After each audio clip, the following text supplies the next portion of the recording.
I'm Matthew Buckley Smith, and you're listening to SLEERICKETS, a podcast about poetry and other intractable problems. Ladies and gentlemen, Matt Wall is back. The longtime host of I Hate Matt Wall, the YouTube channel, the podcast, the website, the editor of The Blood Rag, the editor of Poetic Anarchy Press, and a lot of other things besides. He was a metal guy. He was like a metal musician for a while. He was in a band. He's run a few different magazines, and he was a pretty successful, like extremely low budget slasher film director. But he disappeared for a while, and now he is back from the wilderness with a new book. He's raising money to get published. It is called Seasons of the Muse. There's an Indiegogo link up in the show notes you can go to help chip in for the next couple weeks. He's also got a new podcast called Bukowski Pod. There are a couple episodes up already, and Ethan McGuire is on one, and I think I'm going to be helping out with another one coming up. Matt was very aware that plenty of people who listen to this podcast have had strong reactions to him in the past, for good and ill. I think this is one you may find gratifying, even if you've not been a big Matt Wall fan. It is not that he's had a big transformation, but I don't know, he may have mellowed a little bit with some age and some wild adventures. We talk about bad beat poets. We talk about, I give a very qualified defense of Ocean Vuong. We talk some about what may be going on with his poetry. And we talk about what it means to be part of a scene or a movement in the poetry world. He's had a lot of experience with all sides and sizes of that. I think you will really enjoy it. So go check out Bukowski Pod. Go to his Indiegogo fundraiser for Seasons of the Muse, and please enjoy this conversation with Matt Wall. Do you know I'm doing that Bukowski podcast now? Oh yeah, I looked for it and I couldn't, because Ethan said he recorded and I couldn't find it on, what is it called? Bukowski Pod. It's on Substack. I'll send you a link. Send me the link, because I'd like to hear it. And you're doing this with Shaylin Marks. And it was so funny because the whole reason why we were doing that was so we could like hang out more. And then she got super busy. So she's like, until September, I don't think I can do it anymore. So I've been trying to find people who would want to come on, and like, for all of the people who like to talk about Bukowski out there, it is really hard to get somebody to like want to have a conversation about it. So I think I'm gonna have to like hit up people who are still alive that did stuff with them or something like that. Yeah. Because I did an interview on the old podcast with this guy who wrote a book about his time with Bukowski and shit like that. And that was pretty cool. But yeah, so I've been reading this one for the book club for that, the Septuagenarian Stew. It's okay. But I read Dave Meltzer's When I Was a Poet. I don't know that. It's awful. I hate Is it a memoir? Oh my God, I wish that would have been way better. No, it's like this 60-page poem that just says things like, when I was a poet, was a thief, a jacksaw, of all traits, straight for shiny things. When I was a poet, poetry was all there was, each beloved exalted beyond the margins. When I was a poet, it all made sense. As poetry in motion, ongoing forever and ever. It's like 60 pages of that. Oh man, I mean that's so like that form. You have to be like a lyrical or comedic genius to pull off a form like that for 2 pages. Yeah, so bad. And then, and I'm not trying to just talk mad shit, but because there's a couple little bits, like I flagged 3 things I thought were interesting. But then he has this section of poems called French Broom about what it's like for a poet to write a book of poetry. Not a poem, but a book of poetry. Then he has these things called amulets, which are like protection spells for his typewriter, or and then there's like this whole thing about a dog, and I'm like, I can't fucking do this. It was just Who is this guy? well, according to Lawrence Ferlinghetti, with this primal book, David Meltzer takes his place among the great poets of his generation. And Just doesn't say much for the generation, if that's he was a beat writer. okay. And so that was awful. Gregory Corso's Gasoline, Oh, I've heard his name. Yeah. awful. I mean, it wasn't awful, awful, but it was pretty fucking bad. But there's this one poem that you'd probably like. Okay. It's called I Am 25. With a love, a madness for Shelley, Chatterton, and Rimbaud, and the needy yap of my youth has gone from ear to ear. I hate old poet men, especially old poet men who retract, who consult other old poet men, who speak their youth in whispers, saying, I did those then, but that was then. That was then. Oh, I would quiet old men and say to them, I am your friend. What you once were, through me, you'll be again. Then at night, in the confidence of their homes, rip out their apology tongues and steal their poems. So that cracked me up. But other than that, like, dude, this it's just so like nothing, dude. And he's I mean that's published to like recently or what's because I can't place his It's name. Is he like a spoken word guy? What's his he's an deal? old guy. He's an Oh, old beat guy too. okay. I got all these when I was at City Lights. So Okay. Yeah, yeah. and this used to look like one of these, Oh, like okay, yeah. It's sort of it, like because the When I Was a Poet that you're holding up, like this is the same format I recognize from Howl and all those other exactly, Ferlinghetti, but yeah, yeah. exactly. And this one was number 8 of that. I see. But Okay. but I got this Philip LaMancha or Lamantia. I don't know how to pronounce his name, but Yeah, I yeah. haven't started this one yet. I got Pasolini's Roman poems. Haven't started this yet. He was a director, wasn't he? Yeah, Okay, like he did Solo, right? yeah, yeah, yeah. Okay. And I didn't know he wrote poems. yeah, there's also City Lights at one point put out a book like this of Picasso's poems that I Picasso did. wrote poems? Yeah, I didn't even know. I don't, I mean, my expectation is not that they'll be great, but I don't know, who knows? I mean, the women will look really weird in it, but in the City Lights anthology, the big hardbound Okay. anthology of all of these little books or whatever, there's a few of Picasso's poems in there, and they're not. I mean, they're They're, whatever. they don't stand out as being especially worse than the other beat poems.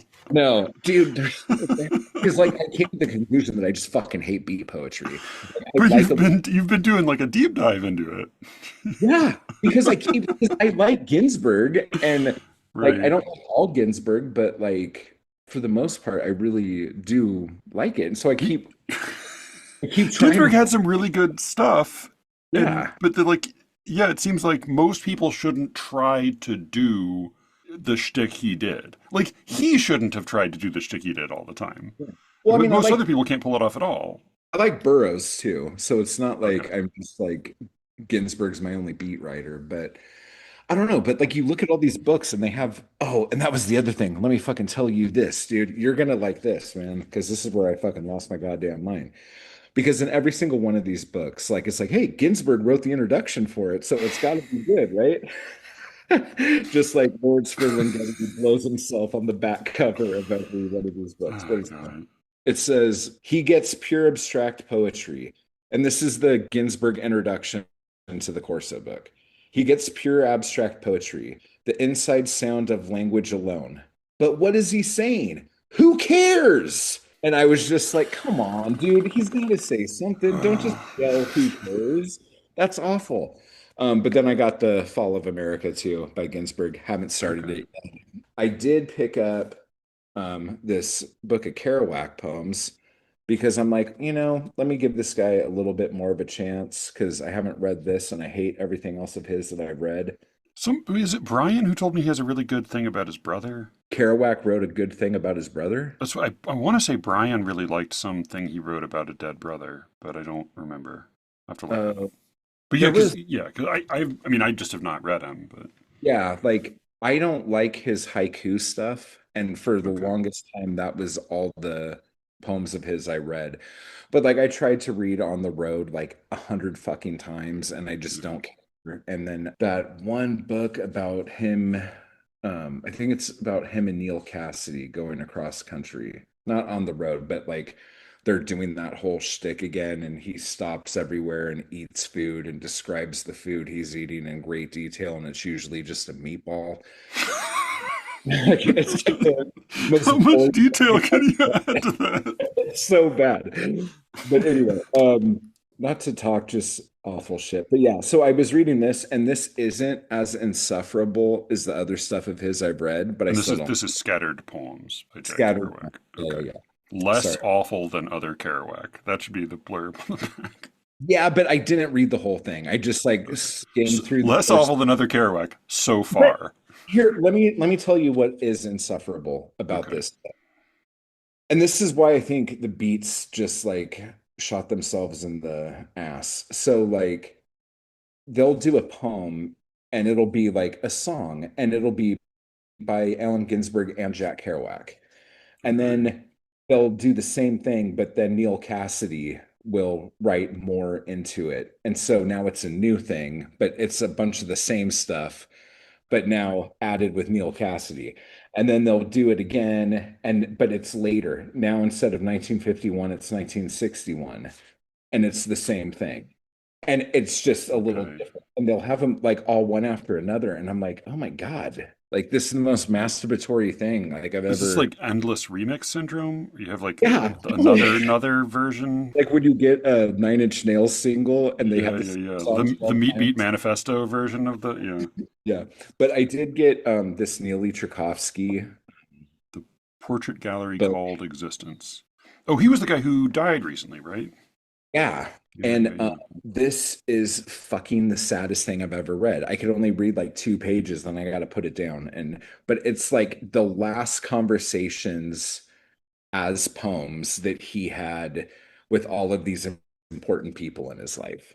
And then he dies right after he died before the book came out. Oh, So wow. Okay.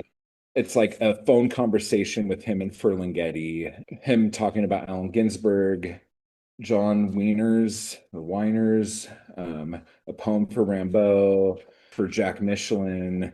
It's just like Wanda Coleman, like every Yeah, yeah, great yeah. person that he met who's dead, he writes like a eulogy for. And Are it's they you is it like are they actual I can't tell it. Is this a book of poems or is this actual transcripts or what are we talking it's about? a book of Oh, book of poems. poems. But, Okay. but I there see. are like the one with him talking to Ferlinghetti on the phone right before they died is Yeah. like written in verse. So that's good. It's not the best Neely book I ever read, but it's okay. It's just really heavy. But probably the best book I've actually read. Okay. And this isn't even the best book, the Ocean Vuong Night Sky with Exit Wounds. Mhm. It's exhausting. It's really hard to read. It's a lot of poems about his dad being murdered and Yeah, yeah. being closeted about his homosexuality and putting Yeah. himself in dangerous situations. But I hate how he writes his poetry. Why do you what do you hate about it? I've only read Like, a handful. Oh, you mean like spreading it like out all over the page how, typographically? how would you read that? Oh, yeah, I always have trouble where it's like they do that with like kids' books sometimes where you can't tell Yeah, which like it's staggered in this way that makes it hard to tell what line comes first. yeah. But when you hear him read these poems, Yeah, he just reads it like it's like almost prose. Like there's not really any, yeah, I mean, yeah, there's a bit of a rhythm to it, but there's no like all of this stuff. Like he doesn't like read his poems like that. And yeah. so, Just typographical whimsy. yes, but this is the one, because I know I told you about this at one point because I was pretty pissed off about it. But this is a really good poem of his. Okay. Circle of Earth. Yeah. Oh, seventh circle of Earth. Oh, like the Dante's. Okay, one, Yeah. But two, three. it's written in footnotes. Yeah, so it's the poem is just numbers for three footnotes, and then there's an epigraph, and then the footnotes. Yeah. Well, Okay. then there's three more on the Oh, next. okay. There's 7 footnotes. I see. Okay, it goes on to the next page. All right. Oh, yeah, there is seven. But that one's pretty good, but Okay. it's very like gimmicky, you know? Sure. Yeah. Yeah. Yeah. I don't know if you read the recent reviews of him that got some attention. Uh-uh. So Andrea Long Chu wrote a review of his second novel where she said his first novel was dog shit, but his second novel was good. But then her description didn't like she was very smart, but largely I thought what seemed really insightful was the way she identified his. She was like, the reason he's fetishizing Vietnamese is because he doesn't speak it that well. But then there was another review that got people really heated in the London Review of Books by Tom. No, who was it? Something. But I was going to say Tom Cruise, but it's not Tom Cruise. Something Crew. Fuck, what was the guy's name? It's not Tom Crew. Tom Crew. But it was a review of. It was kind of an overview of both of. It is Tom Crew. Yeah, okay, it is Tom Crew.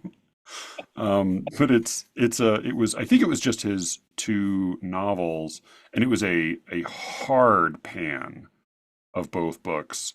But what I found like sad about it, I mean, like I don't feel at all sad for Ocean Vuong. I don't, he's had he had some hard things early on, and he's had just an like staggeringly, dizzyingly successful life as a poet from a pretty young age. So good for him. Take what you can get. But he quoted a lot of his writing and sort of made fun of the mixed, elaborate, like incoherent metaphors, and they often were mixed and elaborate and incoherent. But what also seemed true was that there was often a kernel that was quite lovely.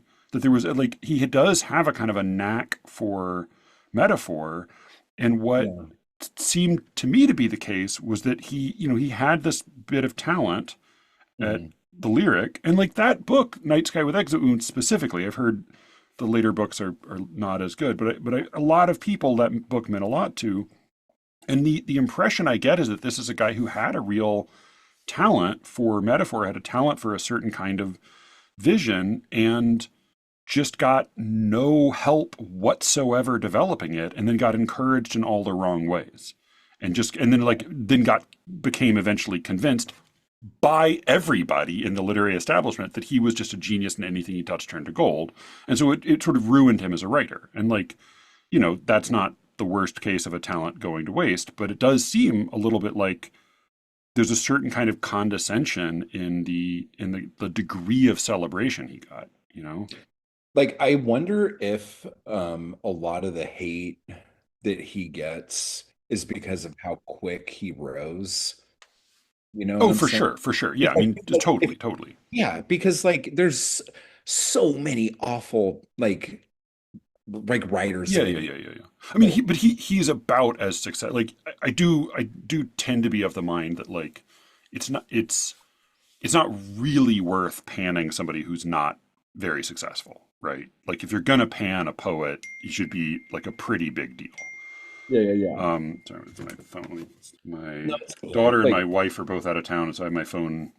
oh, I okay. usually just have my phone on silent all the time, but now I have it. I realize like I'm now realizing how many things make dinging sounds when I have it on sound on. But yeah, like it made me really annoyed at all of the people who approved and rubber stamped and celebrated every word he ever wrote, because it just seems Yeah. like what a shit. Like, well, I don't know. I mean, like you may have a real disagreement here because it it feels like encouraged, like he needed to be encouraged so as not to stop writing altogether. Like he went through some tough times, and like it probably helped to have some good moral support, but like pure encouragement, and specifically encouragement in the form of saying every word that comes out of your mouth is brilliant and beautiful, and you're a generational talent.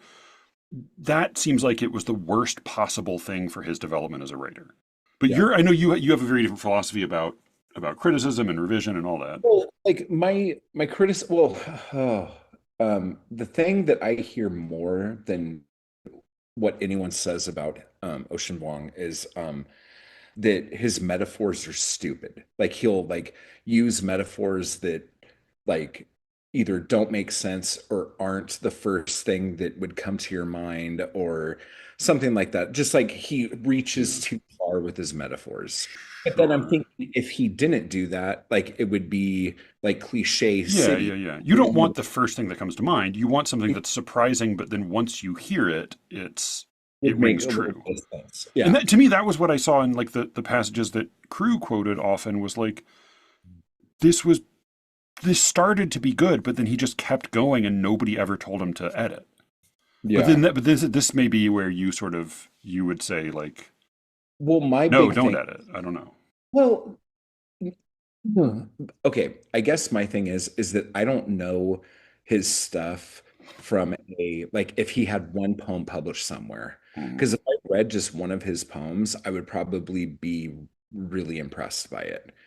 But when you read a book of his poems and you see how frequently he says the same things and uses kind of the same tropes, yeah, yeah, and yes, I understand the book has like a couple different, like, we're talking about my dad, we're talking about the Vietnam War, we're talking about me like hiding my homosexuality, we're talking about these things. yeah, yeah, yeah, And I understand how when you have a topic, you will write about the same topic, but like using the same words in yeah, yeah, subsequent yeah, yeah. poems, to me, just like on a, I don't know, I don't want to say on an editor level, but it's like I feel like somebody should have said, hey, like this poem here says this, and then this following poem says like kind of the same line. Like, did you want to like Yeah, come yeah, up with yeah, yeah. like something like that. Like that's my only beef. When you read, but honestly, when you read that, it like takes the soul out of you. And the one thing I'll say about him is that And sorry, just to clarify, when you say when you read that, like when you read him making the same move over and over and over again, it takes the soul out of you, and that like it's dispiriting, it's discouraging. it just it yeah, when he uses the same metaphor in different poems, it seems kind of lazy, I guess is the best. Yeah, yeah. You know? What it reminds me of a little bit is like when I was at summer camp as a kid, my dad was like a pretty competitive wrestler, and he taught me like the tiniest bit about wrestling. And so when I went to summer camp with just like a bunch of dudes who didn't wrestle at all, I was the best. Like I beat them all, almost always using the same move in every single match because it's pretty effective if you don't know what it is and you've never wrestled before. And so I could just pin people, but it wasn't because I was good. It was because I had like one move that worked and everybody else was a piece of shit. And it Yeah. feels like that may be like any ability I might have had certainly was not developed as a result of that. Certainly didn't get cultivated. And it feels Maybe. like that happened with him. Like he had a couple little neat tricks and Yeah. then everybody just always only ever oohed and awed. The thing I'll say though, because like I totally agree with that. Yeah, yeah, yeah. The thing is that the energy that he has in his stuff to be able to like suck the energy out of you reading it. Like when you read his Yeah, yeah, stuff, yeah. poem after poem, you're like emotionally and almost like spiritually exhausted. Like it's heavy. Yeah, yeah, yeah, yeah. It's not a lot of words on these pages, but they weigh a lot. You know what Yeah, I'm yeah, saying? yeah. So, I mean, So but you're saying like that in like it's emotionally affecting in that way. It's not like it's not like you're from a craft perspective you're just discouraged and give up, but like it oh, actually has an emotional it takes an emotional toll on you. it does. Yeah, I mean that's the thing is like that book has meant a lot to a lot of people, and I take that response seriously enough that I probably should really give it a little time. Yeah, I mean, I got the Time as a Mother one too, Yeah, I but heard not great things about that. I same. And but also like after I read that book, I was like, I fucking don't know if I could jump into this, dude. Like Yeah. that was heavy. Like I need some light shit. And then I ended up reading all these like awful fucking beat poets that didn't fucking sing. I mean, I guess there's something to be said about being a part of a school and being a part of a movement. Like if you're in, Yeah, you're yeah, in, yeah. But and what is like? But I'm kind of curious. Like, what is there to be said about that? Because like it feels like it. I mean, what's certainly true is that if you're part of a school or a movement, and in the moment that it's happening, and the people in that movement have some sway, that benefits you in Yeah. terms of where you're getting published or where you're doing readings or maybe even where you get a job. But what is there to say about a school from the perspective of like the work it produces? Because I don't know. It feels like very often a school of poetry is sort of like maybe one and a half guys often, you know?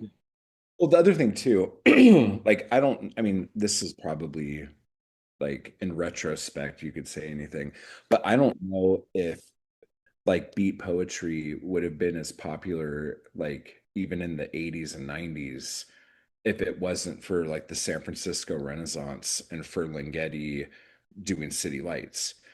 Like City Lights, it was like their whole mission was to push these poets So, and make, he opens the bookstore, and that becomes which is also a press, yeah, and that becomes an institution that churns out, totally. yeah, Because like beat people stuff. don't talk about like the Black Mountain poets the same way they talk about Right, like, right, right.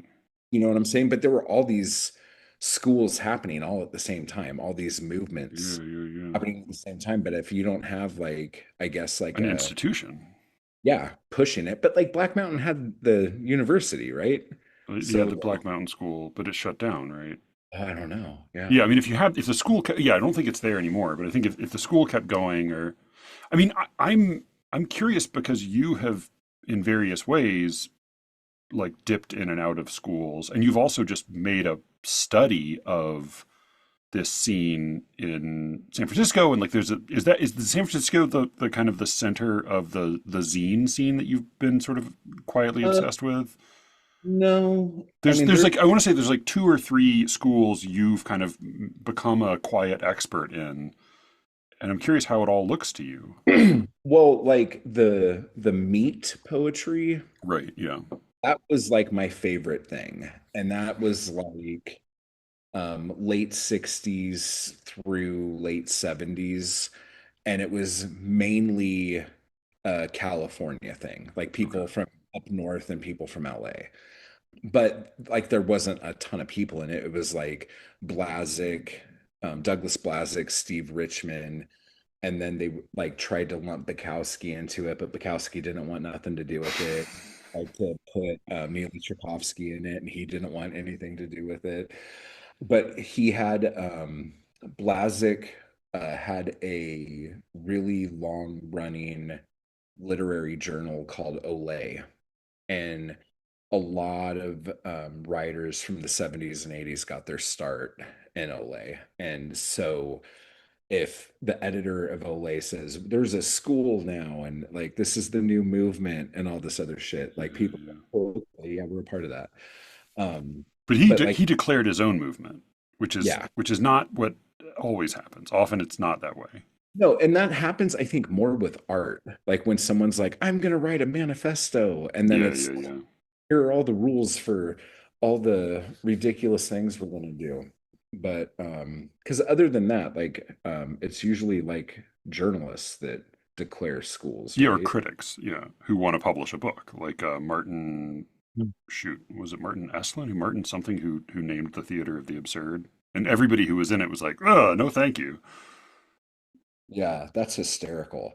Yeah, that's what you got to do, I guess. I guess I'll just write a book and have a bunch of other people be a part of something and not be included in it. Well, but that also then makes me wonder about like Ferlinghetti himself. Mhm. Was he a significant figure in the beat among the beats before City Lights, or did he sort of Uh, establish? he established the San Francisco Renaissance, Okay, but he like I don't think he was a very good writer at all. Like okay, his poetry is, I don't know, a lot of people like it. yeah, yeah. I don't know. It's kind of very flighty for me, like very He like does. He also does a lot of daisies and hitting tab and return, and oh, yeah, yeah, yeah. totally. Okay. But like he was a much better editor and than he was a poet. But like, I mean, I think if it wasn't for him, there's a lot of stuff that a lot of people would not know about. Oh And yeah, no, that I mean for sure. Like he seems like he's responsible for, as you said, for so much of how we think about the beats now. But I'm just wondering in terms of like how these movements sort of come into being. If he was in well, a it was way, just like he was kind of a peripheral figure yeah. Well, who it's then because Ginsburg moved from New York to San Francisco. and Ferlinghetti just So like knew him there. yeah, so as soon as Ginsburg moved to San Francisco, it was like, oh, San Francisco's a place now. And that's how that whole thing blew up. Yeah. Okay. I might be off by a couple years here or No, there, no, but no, no. I mean, but that does make a certain amount of sense. I mean, what is the so the good thing about a school is that is what it feels good while it's happening. Like it's it makes it easy to organize people when you're remembering them. Like probably, but I think more it's kind of the same. I think it's just more of a sociological thing where people want to be a part of a group. I mean, you could go from the beats to like punk rock and like mohawks and spikes and leather jackets, like these people are now a yeah. part of something. Like they're dressing the same way as the bands they listen to dress. They're like a part of the same tribe. You know what I'm saying? Yeah. Like, Boy, it's so much more convincing. I mean, I know like the whole thing about punk is like arguing about what's punk and what's not, but like it's a whole lot more convincing with punk than it is with like I don't know, like you wear a black turtleneck and a beret, and so you're like part of the beats. You drink coffee instead of booze and smoke like you I don't know. basically act out the opening scene to So I Married an Axe Murderer. All right, perfect. Yeah. So I mean, like I read some Ben Jonson and Robert Herrick poems recently, and like I love Ben Jonson, but like he's really into moral teaching, and like he was, there was what was called the tribe of Ben, which is like the poets kind of surrounding him and his style, and like it is one of the cringiest poems I've ever read. He wrote this long thing, and I want to say it's heroic couplets, where a guy had petitioned him to join the tribe of Ben, and then he wrote this poem saying like, "Yes, good sir, you too are now officially a member of the tribe of Ben." It's just like, it's like, can you imagine like what's like Sid Vicious saying like, "Okay, you can be a punk, sir." Like it, like I don't Let know. me It just seems, let me put this safety pin in your ear. You are now. yeah. Oh, but I hated that Ben Lerner book, Which one? The Hatred of Oh Poetry. yeah, no, That awful, was awful. terrible. I thought because so many people hated it, I'm like, oh, I'll probably find something enjoyable in this since everybody hates it. And no. No, I think he strikes me as I actually need to go read Leaving the Atocha Station because that's one of those books that like every single smart person tells me is really beautifully written. I mean, he's a talented writer, but he drives me fucking crazy whenever I look Yeah. at him. So yeah, I'm curious because you've been, I mean, apart from your study, like I feel like you have this sort of odd role in poetry as a like influencer slash cult leader slash father figure slash like Is it outlaw. I don't know. You're like, yeah, it's like half Francois Villon, half Charles Manson. Like I don't, but yeah, like you do seem to be, you have experienced some version of being in a movement or being in a community. It seems like some of that experience was pretty exhausting for you. it was very exhausting. And You sort of like fled from it recently.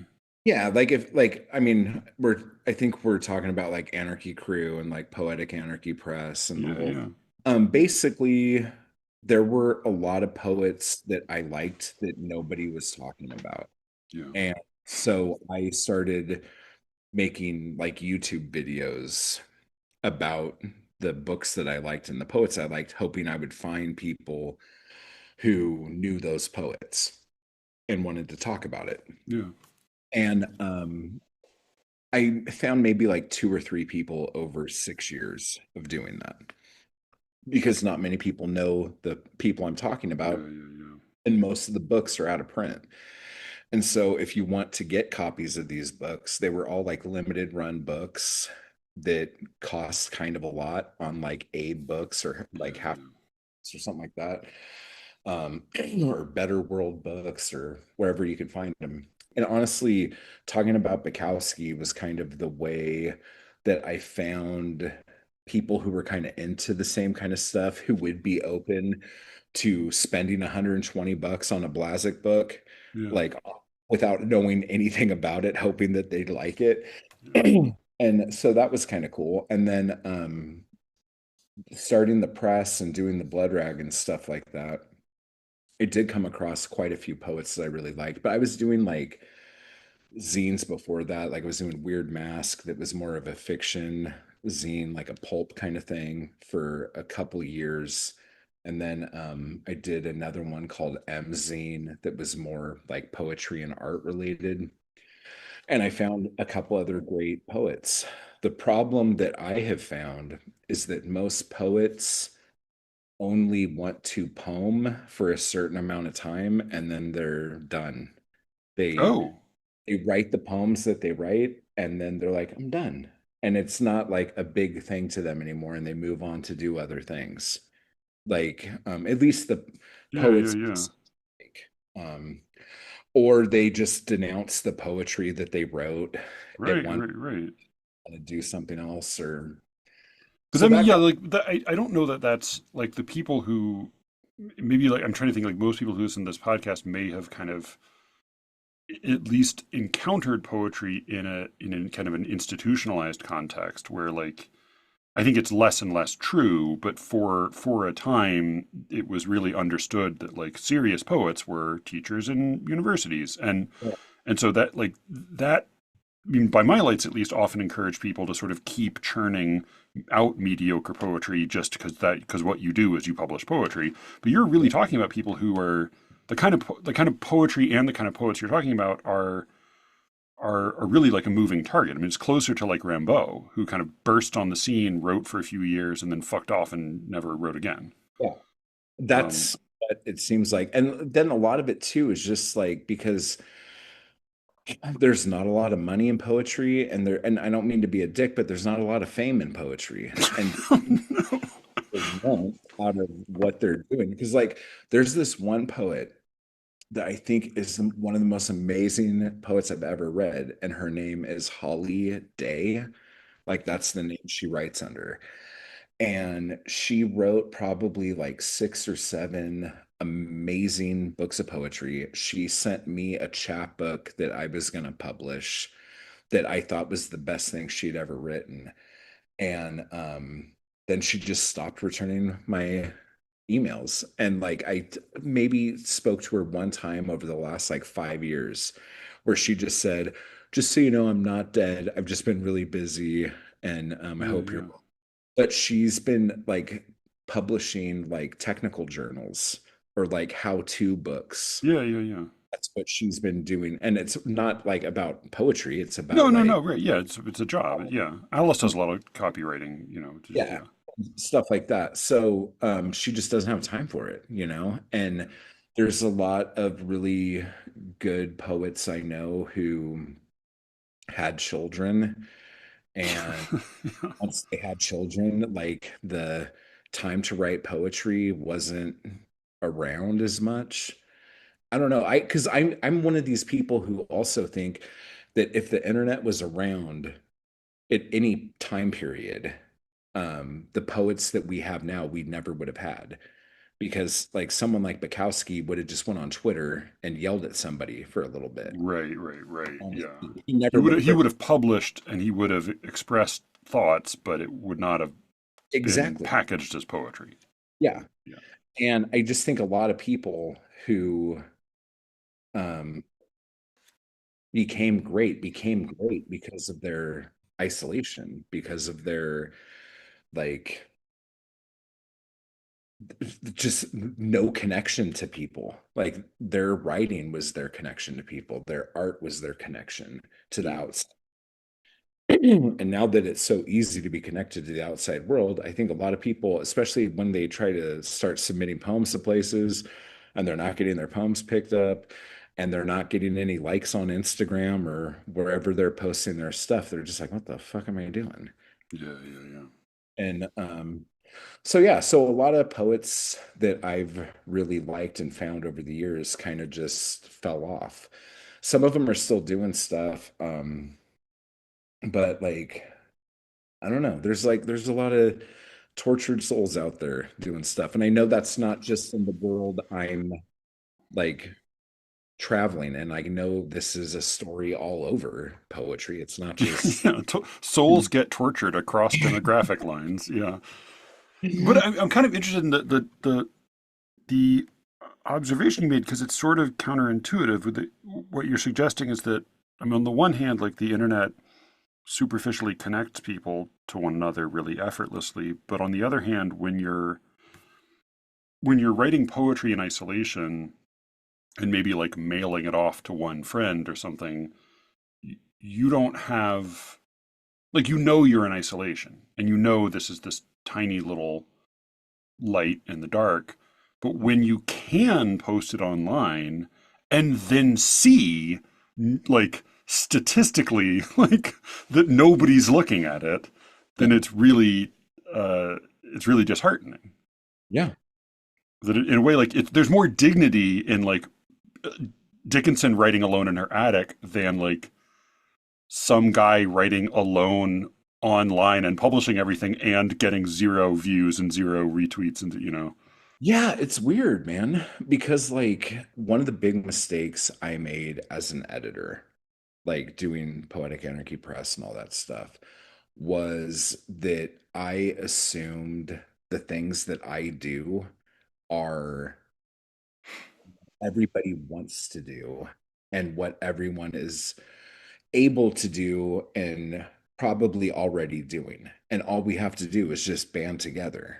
But it's Right. not like that. It's like everyone is different. Everyone has their own methods of doing things. And me as an editor wanting to put someone's book out, I'm putting expectations on them that they're going to give a shit that I'm putting their book out.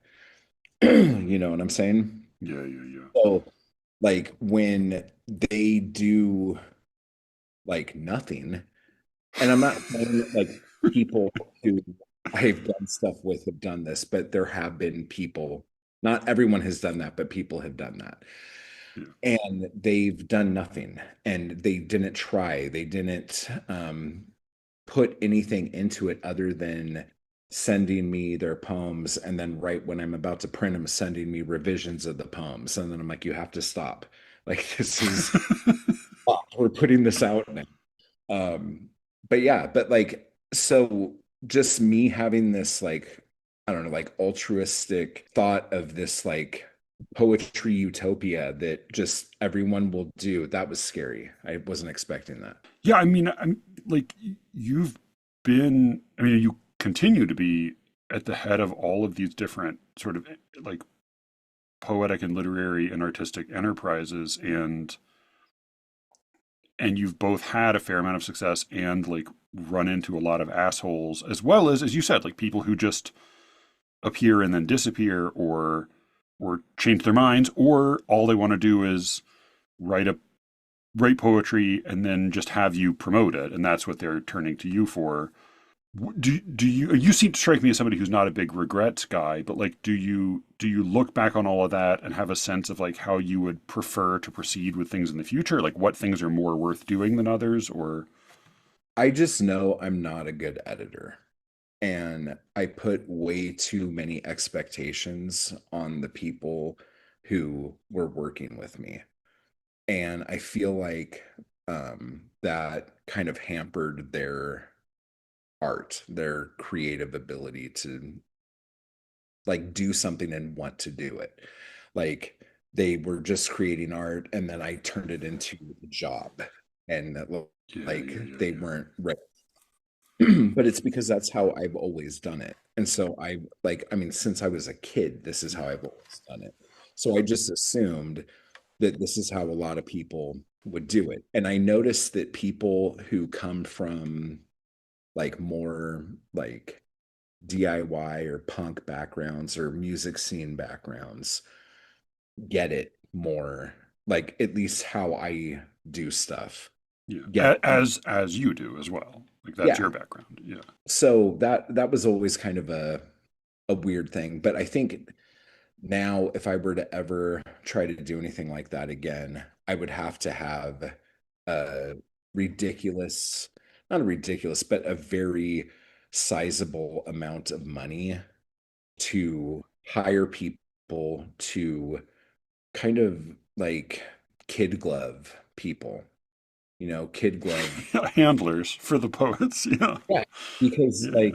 Yeah. like, like we're all fragile people, and if you come off a little gruff or whatever, it's gonna like bum some people out. And I feel like a lot of people got bummed out when I kind of stopped doing all the press stuff. Yeah. Yeah. I tried to do this thing. I remember I talked to you about it, where I was going to kind of make the Poetic Anarchy Press brand be like fair use. And if Right. anyone Yeah. Yeah. anything out under it, they could. And then you immediately said, "Oh, but the problem with this is," and you laid out some really good points that I didn't think about because I was still in that like utopia mindset where no one will take advantage of this. And No one will publish child porn under Poetic Anarchy Press's yeah, logo. exactly. So I mixed that pretty quick after that. But yeah, so I don't know. So I'm still using it to put my stuff out. Um, every once in a while, like there's a poet that I like, and I'm, oh, dude, I would really like to put their stuff out. This would be really cool. But then it's like I'll watch them for a while and see how they act online and what they're because like I'm not a huge like Instagram or Twitter person, but I do a lot of stuff on YouTube. You know what I'm saying? So like I'll just kind of see where their push is. And if they don't really do anything, I just know that right now where I'm at, I can't take them on and Yeah. like Yeah. Yeah. But that, these. I mean, that also seems like fair. Like, I don't know. Like, I kind of feel like when it comes to artistic opportunities, like there's so much that's super discouraging about it. But if somebody wants to give you a shot, then you have to kind of be willing to jump in. Yeah. And like, I mean, you're right. Poets are fragile and emotionally, fucked up, but like be willing to really knuckle down for the thing you love, right? You know? Like a good example of somebody who, because I remember Adam Crawford, an amazing poet. Like I absolutely love this guy to death. When I was talking about closing the press down, he was like, "Well, can't you just like teach us what to do?" And I'm like, "Well, like I feel like I kind of have been, Yeah, you know, yeah. and not in a shitty way. I'm just like I don't know like what else like to do." And then what he ended up doing was so awesome. He didn't have access to print his own chapbooks, but he had a buddy or has a buddy that has a recording studio.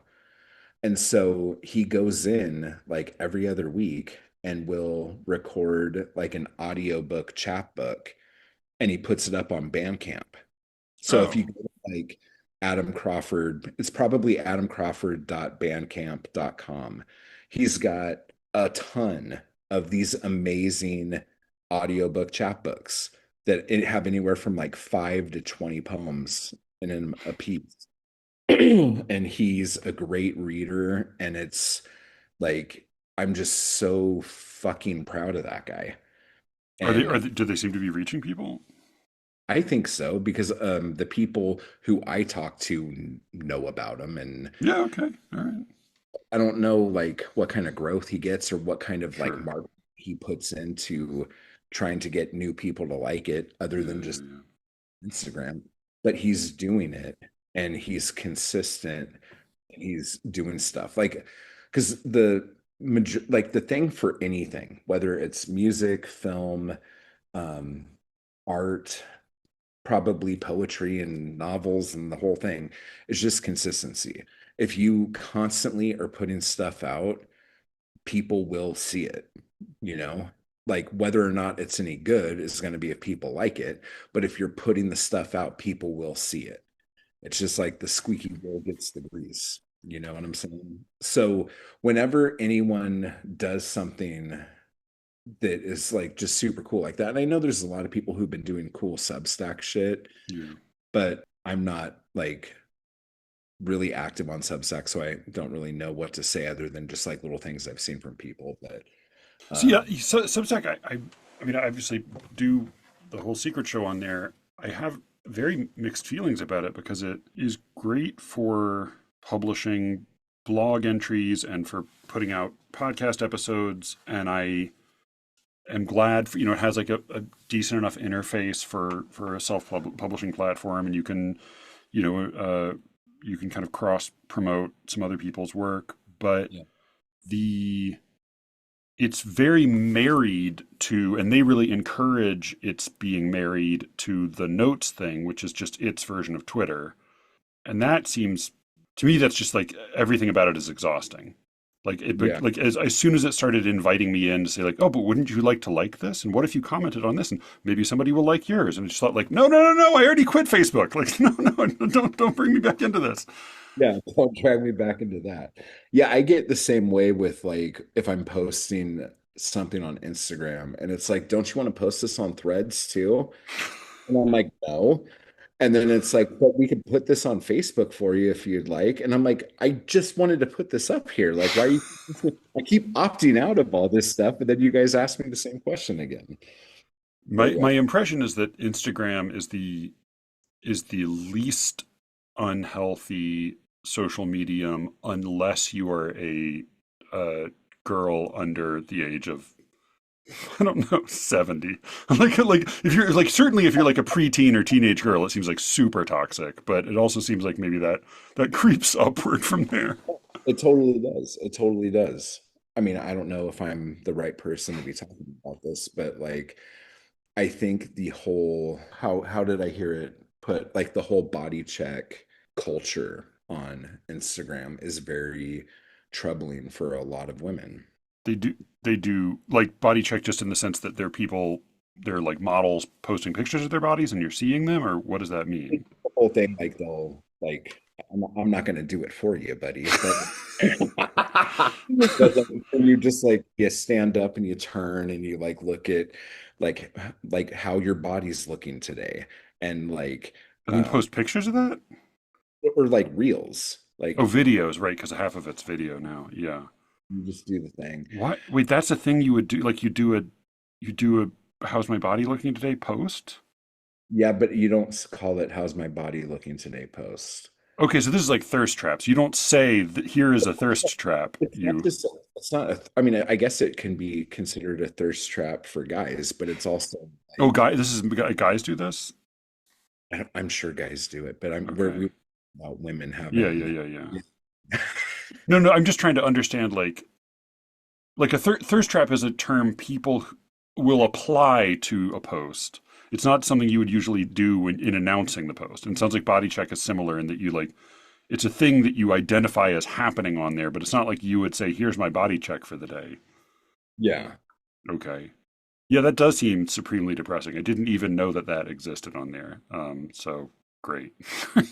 Terrible. The way my wife uses it seems like maybe the best way, which is just she has a private account. And so just like she just shares photos with her friends and Yeah, family. and I think it's just like what you search on there and what you like on there, what you like pause on to watch play, and then the algorithm's like, oh, you're this kind of person. I know what you like. And then they'll just start feeding Yeah, you yeah, yeah.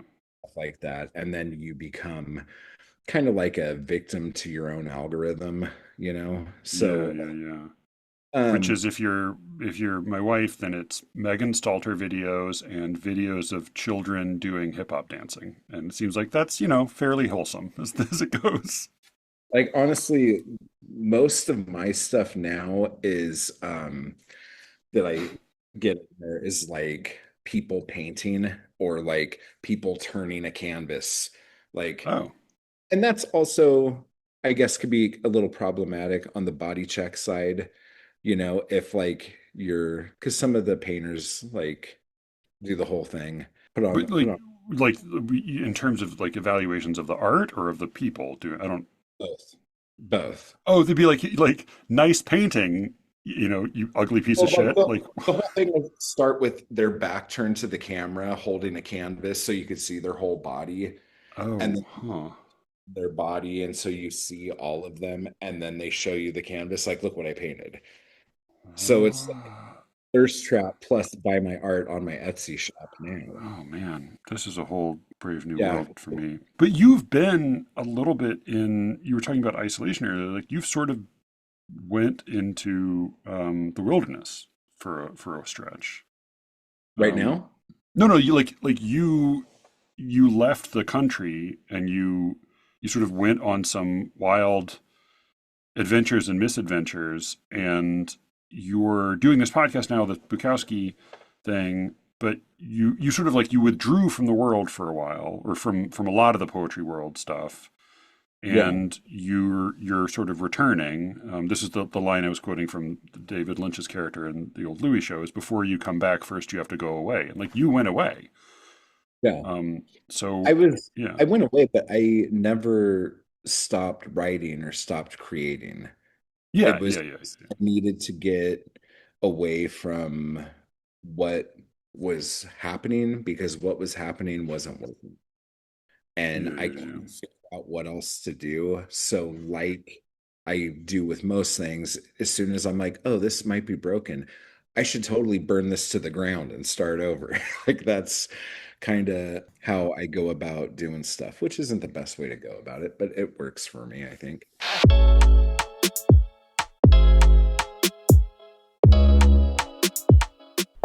That was my conversation with Matt Wall. We talked about a bunch more on in the Secret Show.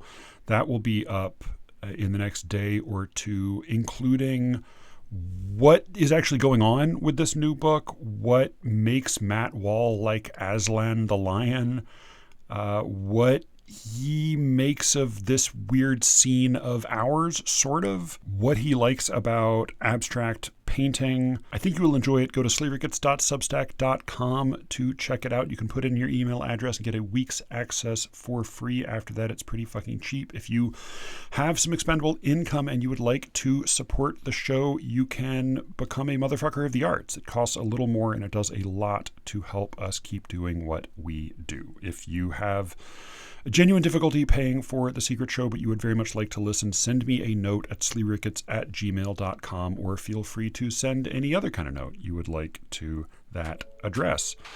Thank you all for listening, and with any luck, I will be speaking to you again very soon. Until then.